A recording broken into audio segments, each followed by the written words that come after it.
Well, good morning, everybody. This is another one of those strange Sunday mornings where we're not together. If you would like to have some sense of what I'm looking at, I'm standing in my living room, and the singing sound really great here with Mark. Even if I had him on a TV, I still would have turned the volume up a little bit. Mark's a great song leader, and I'm very grateful to him for doing this. Mark's family is with us, Tracy and Emily and John sitting on our couch, and my family, Becky, Luke, Lily, and Olivia are sitting over here. And so if you get to see this side of my face this morning, it's because I'm looking at the people who are actually sitting here with me. I'm mindful, before we get started, of the three different times in the New Testament when Paul was writing letters to Christians and churches that he had either established or helped establish. And he wrote to the Corinthians, for example, that I'm with you in spirit. And so this is not ideal. I see sometimes on the internet, especially on social media and Facebook and things like that, people saying stuff like, we should not be doing these streaming services, and we shouldn't be doing this because people are going to get so comfortable worshiping at home with the internet that nobody's going to want to come back to church whenever all this is over. And I think that's got to be the stupidest thing I've ever heard in my life, because I think every one of you who are sitting in your living room right now worshiping on your computers or your phones or your TV on the internet are thinking to yourself, I can't wait for the day that I get to go back and be with my family again. And so if there's any good that comes from this terrible set of circumstances, let it be our appreciation for what we have normally and to be able to look forward to what's coming. It really is a surprise to me that any of us can function as human beings and that we're not just constantly crippled under paralyzing fear. I spent the early part of this week thinking about some of the big, scary things that have happened in my lifetime. And I know that this is going to take a lot of the first part of this lesson, but I just want to set the tone here. I want to think about some fear. I know this is not the very first thing that has ever terrified humanity, but, within my life, this is one of the first major things, global cooling. In 1974, Time magazine published an article called Another Ice Age. And then a year later, in 1975, Newsweek published an article called The Cooling of the World. And here's the first sentence from that article. There are ominous signs that the Earth's weather patterns have begun to change dramatically, and that these changes may portend a drastic decline in food production. I remember when I was a kid, I don't remember where this came from, if it was from my teachers in school or from my friends and other places, but I remember with the global cooling conversation, something along the lines of, we as the United States had better be nice to Mexico because there's going to be an ice age and it's going to come from the north and the United States is going to be frozen and we're not going to have any food and Mexico's not going to let us in to survive if we're not nice to them now. And so this is a major conversation. It's not just something that's happened recently with climate change and global warming. And then I'm even a little bit reluctant to say this one out loud because I was thinking this week, I'm not sure that I've ever had this conversation with my kids before. And also John and Emily, who are sitting here right now. I'm really curious to see their faces whenever I mention this one. Whenever I was a kid, killer bees were a real thing to worry about. You remember that? Yep. It was serious, and we're sitting here laughing about it right now. But there was this big threat about Africanized killer bees. And even I wrote the year down, I looked it up, I've never seen this movie. In 1978, there was a movie that came out called The Swarm about killer bees that came up from Mexico and they terrorized Texas and killed lots of people in Texas. And it's just a silly horror movie. but it's kind of like Jaws. The horror movie worked to paint a picture of killer bees because the fear and the threat was real in our minds anyway. And so they just built on that. So when I was a kid, here we go, Luke and Lily and Olivia, I'm telling you something from my childhood right now. When I was a kid, I was terrified of three things all the time. Quicksand. I mean, duh. Who's not constantly watching out for quicksand? Killer bees. It's probably why I'm terrified of wasps today. It's because I grew up in a time where everybody was scared of African killer bees coming to get us all. And acid rain. Remember acid rain? The atmosphere was in such terrible shape that you needed to be careful when you went outside because you didn't know if the rain was going to be acid that was going to burn the flesh off of your bones this time.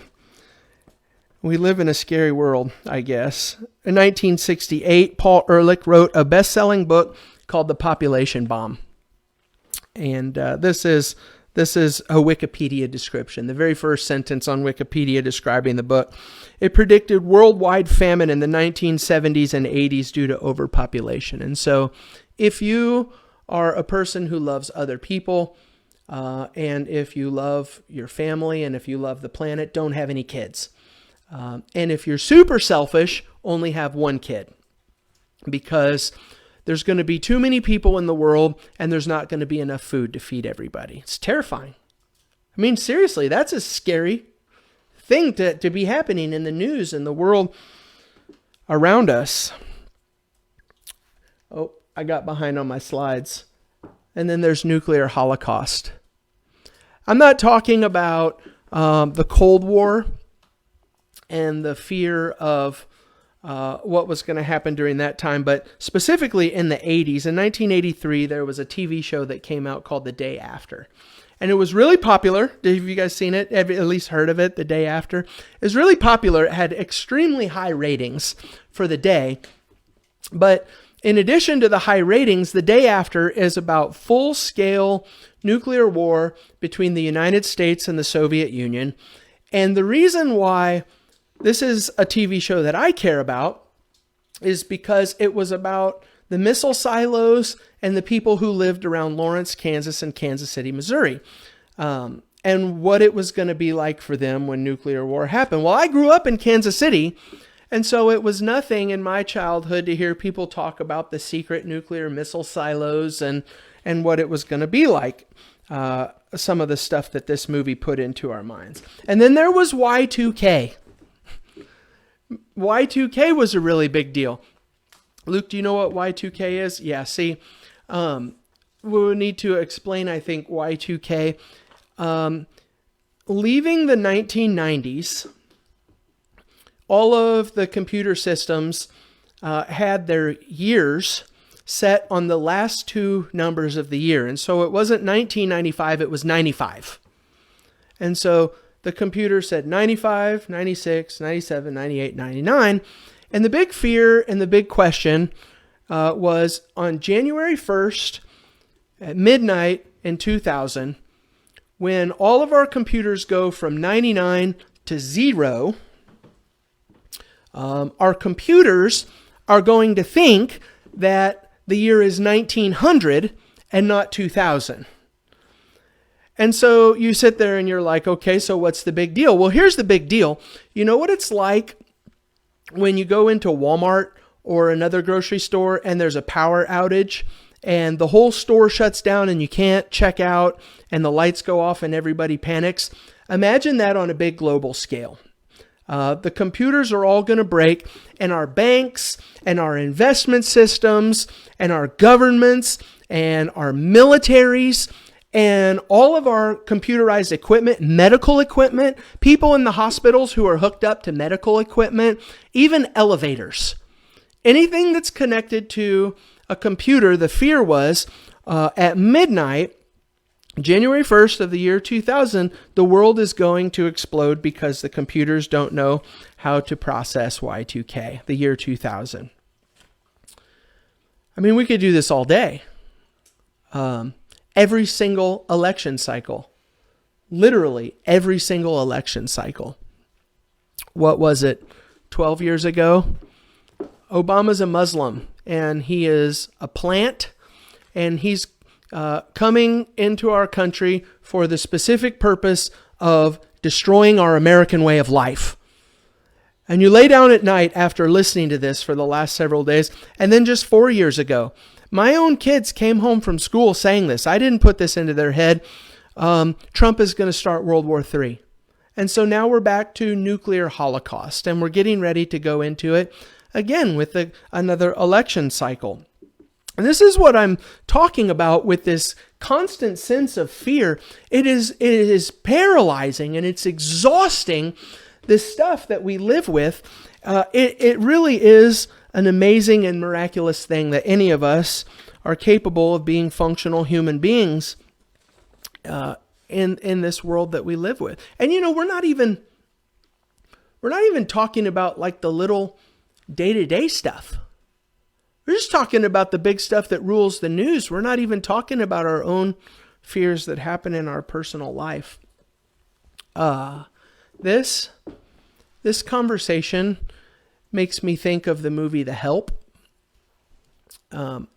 where Miss Tilly, who is the bad guy in the movie, accuses Abilene of stealing her silver. And Abilene finally is at the end of her rope. She's going to say what she thinks. And she shoots back at Miss Tilly, and she says to her, these are the famous lines from the movie The Help. When I think of the movie The Help, these are the lines that I think of. She said to Miss Tilly, "You a godless woman." And then she says, "Ain't you tired, Miss Tilly? Ain't you tired?" And there's no way that I can give you the sense from that movie with my own voice. But look it up on YouTube. And it's what I feel whenever I think about the fear and the constant hysteria and panic that everybody in our world lives in. Aren't you tired? It's just exhausting to live like this. What I would like to do for our time this morning is to think about what God has said throughout His scriptures to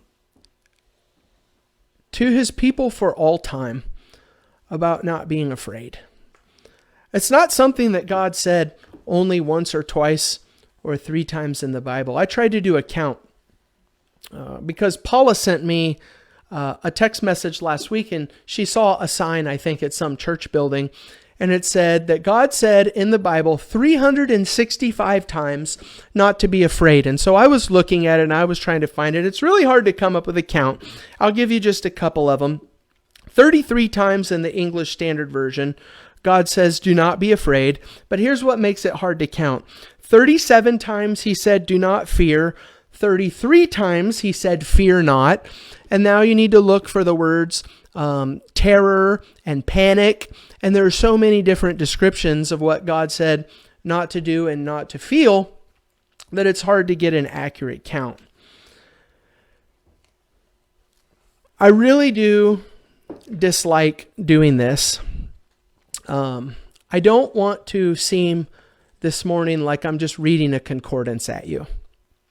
But what I have done is I've just gone through the scripture and pulled several of the memorable places where God said, "Don't fear," or "Fear not," or "Don't be afraid." And I want us to look at individual people and entire nations and their circumstances and how God said to those people in the midst of their hopelessness, "Don't be afraid. Don't be afraid. Put your faith and your hope and your trust in me." Let me say this for our young people who are watching this morning. Leslie sent out a really cool paper, and I hope that your family was able to print that off so that your young kids can follow along with the lesson. Young people, if you're following along with your paper, don't try and write all of these verses down. There's not enough space. I think you only have space for 3 verses. And so I'll try to remember whenever I come to 3 really good ones, 3 of my favorite ones. I'll try to remember to tell you that so that you can write those down. The first one's in Genesis chapter 15 and verse 1. God told Abraham, "You're going to have a son, And through that son, you're going to populate an entire nation of people who are going to be great and awesome. And then you come over to Genesis chapter 15, and it hasn't happened yet. And Abraham is wondering about what's going on, God. And so in Genesis 15 and verse 1, God says, after these things, the word of the Lord came to Abram in a vision. Fear not, Abram, I am your shield, and your reward shall be very great. And then in Genesis chapter 16, Abraham and his wife Sarah decided to goose God's promise a little bit and help him out. And so Sarah gives her handmaid Hagar to Abraham, and they have Ishmael. Well, lo and behold, Sarah is not happy that her husband Abraham has had a child with another woman. And so she runs Hagar off into the wilderness, and Hagar is running for her life. She's scared, and the circumstances are really bad. Her son is about to die of thirst, and Hagar doesn't want to watch it happen. So she sets her baby down next to a tree so that she doesn't have to listen to him die and watch him die, because there's nothing that she can do to help him. And God comes to her in this time. Genesis 21 and verse 17. Hagar's son was about to die of thirst. God heard the voice of the boy, and the angel of God called to Hagar from heaven and said to her, "What troubles you, Hagar? Fear not, for God has heard the voice of the boy where he is." In Exodus chapter 14 and verse 13,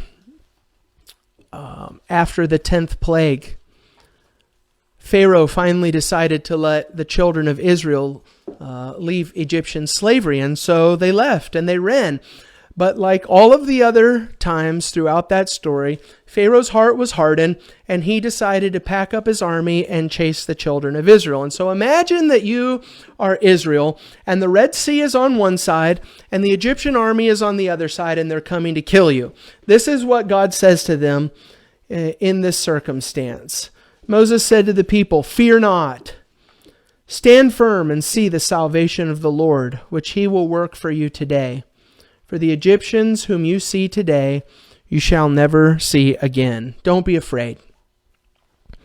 In Numbers chapter 14 and verses 8 and 9, Moses had led the children of Israel to the border of the promised land, and he sent 12 spies into the land to see what it was like and to see what they were facing. And so when the spies came back, Caleb and Joshua gave a good report. It's a good land, and God is with us, and we're able to take it. But 10 of the spies didn't have faith that God was able to help them overcome.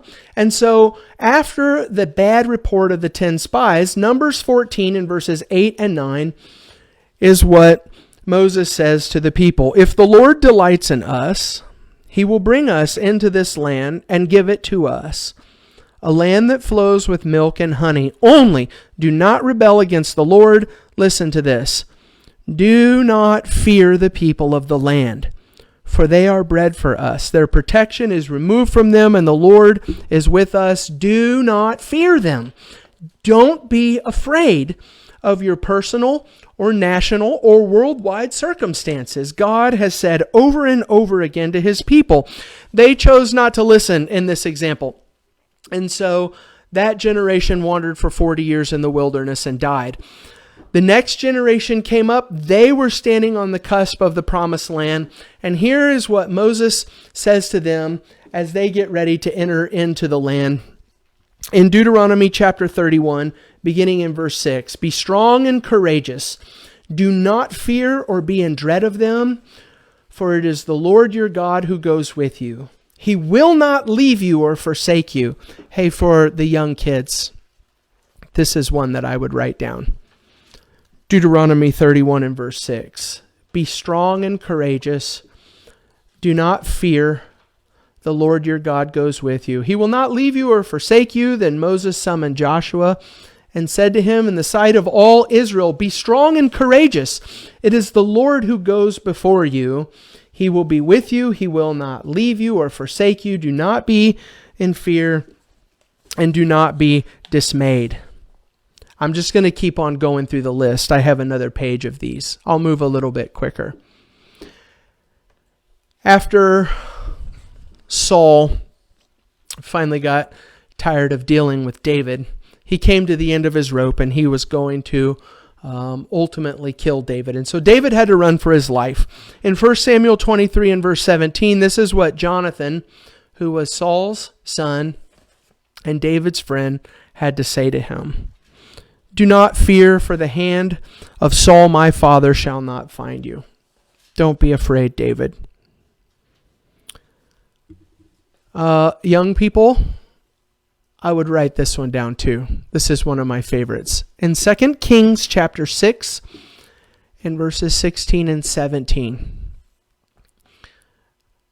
Elisha and his servant were staying in a house, and the Syrians were coming to kill Elisha because Elisha kept saving the Syria's enemies. And so Elisha's servant left the house one day, and he looked up on the hill, and he saw that they were surrounded by an army who had come to kill them. And he walks into the house, and he says to Elisha, bad stuff. The army is outside our front door, and they've come to kill us. And this is what Elisha said to the servant. Do not be afraid, for those who are with us are more than those who are with them. Elisha prayed and said, this is why I like this passage so much, is because you don't just have the what, don't be afraid, but you also have the why. Why don't be afraid? Elisha says, O Lord, please open his eyes that he may see. So the Lord opened the eyes of the young man, and he saw, and behold, the mountain was full of horses and chariots of fire all around Elisha. Elisha was able to not live in fear and was able to say to his servant, don't be afraid of these circumstances, because he knew something about God and about how God works that his servant didn't understand. And this is for us. This is God's people. This is Christians. We are the people who are supposed to have our eyes open, who are able to see things in this world that other people can't see. And so the message for all time is don't be afraid. In Isaiah chapter 7 and verse 4, this is another one that I would write down because this is one of my favorite passages in all the Bible. Isaiah came to Ahaz, who was the king of Jerusalem. And Ahaz was terrified because the Syrians and Israel had combined their forces and were coming against him to fight and destroy Jerusalem. It's called the Syro-Ephraimite War. And this is what Isaiah says to Ahaz. Be careful, be quiet, do not fear, and do not let your heart be faint because of these two smoldering stumps of firebrand. He's not saying be quiet to him because he's telling him to shut up or to keep his mouth closed. He's saying, be still, Ahaz. God has got this under control. I'm going to read a couple more. Isaiah 35 and verse 3, strengthen the weak hands, make firm the feeble knees, say to those who have an anxious heart, be strong, fear not. You got that? This is what God says to Isaiah. Say to those, that's our job. Say to those who have an anxious heart, be strong, fear not. Behold, your God will come with vengeance. With the recompense of God, he will come and save you. In Jeremiah 42, in verse 11, do not fear the king of Babylon, of whom you are afraid. Do not fear him, declares the Lord, for I am with you to save you and deliver you from his hand. Let's see. 1, 2, 3, 4, 5, 6 more in the New Testament. In Matthew chapter 10 and verse 28, Jesus said, do not fear those who kill the body but cannot kill the soul. You know, Jesus was talking specifically about hostile forces against God's people, persecutors. Don't fear those who can only kill your body. That goes for a global pandemic as well. Don't be afraid of the sickness that can kill your body, because the very worst that it can do is kill your body. Jesus says, fear him who has the ability to destroy both the body and the soul in hell. And then in verse 31, he finishes, fear not, because God cares for you. In Mark 5 and verse 36, Jesus says to Jairus, after everybody has come to him and said, Jairus, don't bother Jesus anymore, your daughter's dead. Jesus says, don't be afraid. This is your job. Jairus, this is what I want from you. Only believe. In Luke chapter 12 and verse 22, Jesus says, I tell you, do not be anxious about your life, what you will eat, or about your body, what you will put on. Life is more than food, and the body is more than clothes. In verse 32, fear not, little flock, for it is your Father's good pleasure to give you the kingdom. I realize that what I'm doing right now and reading all of these passages is way easier to say than it is to do. But the reason why I chose to just go through and read passage after passage after passage this morning is because I'm trying to convince myself.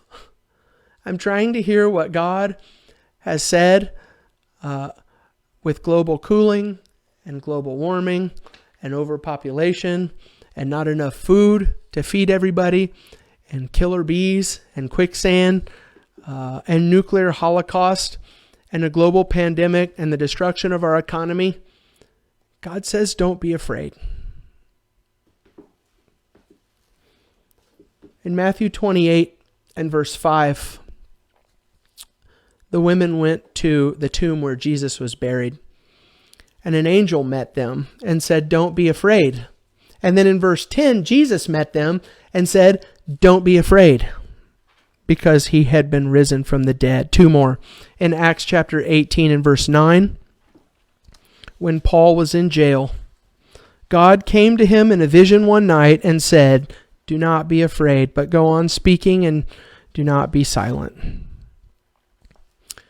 And then finally in Revelation chapter 2 and verse 10, Jesus, who knew what it was like to be persecuted and ultimately to be put to death, says to his people, to Christians who were being persecuted and who were being put to death, he says to them, do not fear what you're about to suffer. Behold, the devil is about to throw some of you into prison, that you may be tested, and for 10 days you will have tribulation. Be faithful unto death, and I will give you the crown of life. I need to reach over to a table real quick and grab my Bible.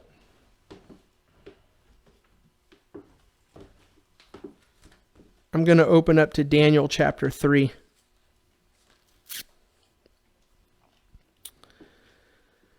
Last week, Kyle Pope wrote an article called But If Not. I put it in our Friday email to our church family.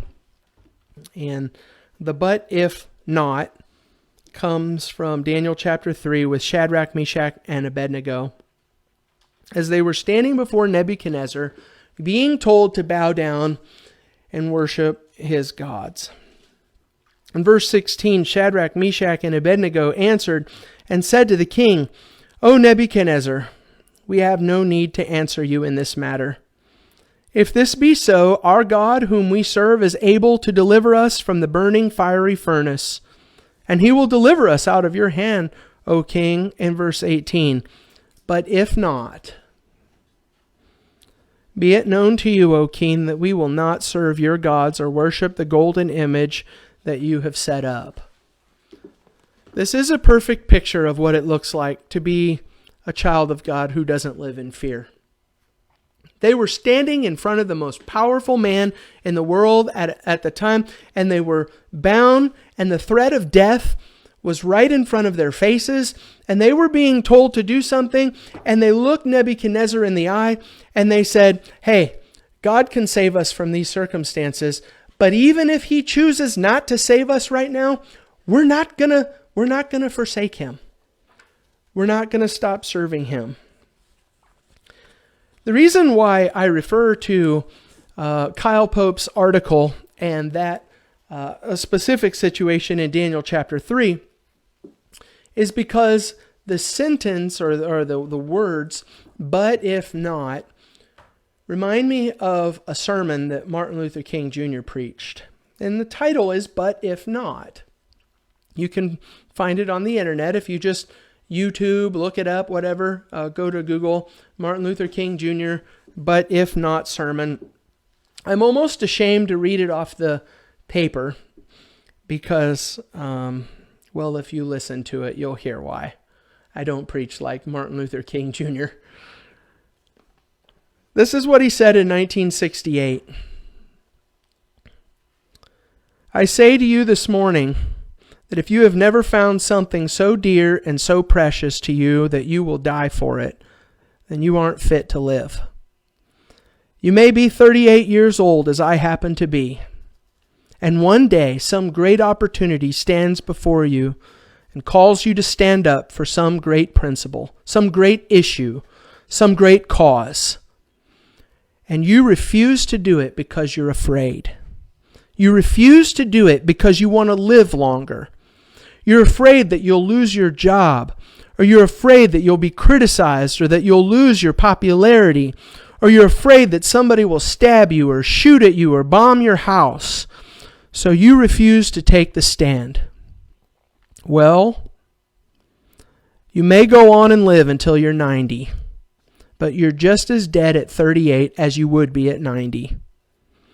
And if the cessation of breathing in your life is but the belated announcement of an earlier death of the spirit, you died when you refused to stand up for right. You died when you refused to stand up for truth. You died when you refused to stand up for justice. And I would add to the end of that sermon, you had just as well be dead when you were afraid and you didn't stand up for Jesus. The neat thing about this sermon is that he preached it at the beginning of 1968. In April of that same year, he was killed. It's a picture of what it looks like to not live in fear, to stand up for what's right and to always do what's right, not to be consumed and driven and controlled by anxiety and fear. God has said to his people over and over and over again throughout the scriptures, don't be afraid. I'm not going to offer a typical invitation this morning. I'm going to finish by reading Psalm 46. There's only 11 verses. If you want to turn to Psalm 46 with me and read along. Thank you very much for being with us. I'll read Psalm 46. Mark will sing a song. He'll prepare our minds for the Lord's Supper, and then we'll be able to share that together. God is our refuge and strength, a very present help in trouble. Therefore we will not fear, though the earth gives way, though the mountains be moved into the heart of the sea, though its waters roar and foam, though the mountains tremble at its swelling. There is a river whose streams make glad the city of God, the holy habitation of the Most High. God is in the midst of her. She shall not be moved. God will help her when morning dawns. The nations rage, the kingdoms totter. He utters his voice, the earth melts, the Lord of hosts is with us. The God of Jacob is our fortress. Come, behold the works of the Lord, how he has brought desolations on the earth. He makes wars to the end of the earth. He breaks the bow and shatters the spear. He burns the chariots with fire. Listen to verse 10. Be still and know that I am God. I will be exalted among the nations. I will be exalted in the earth. The Lord of hosts is with us. The God of Jacob is our fortress.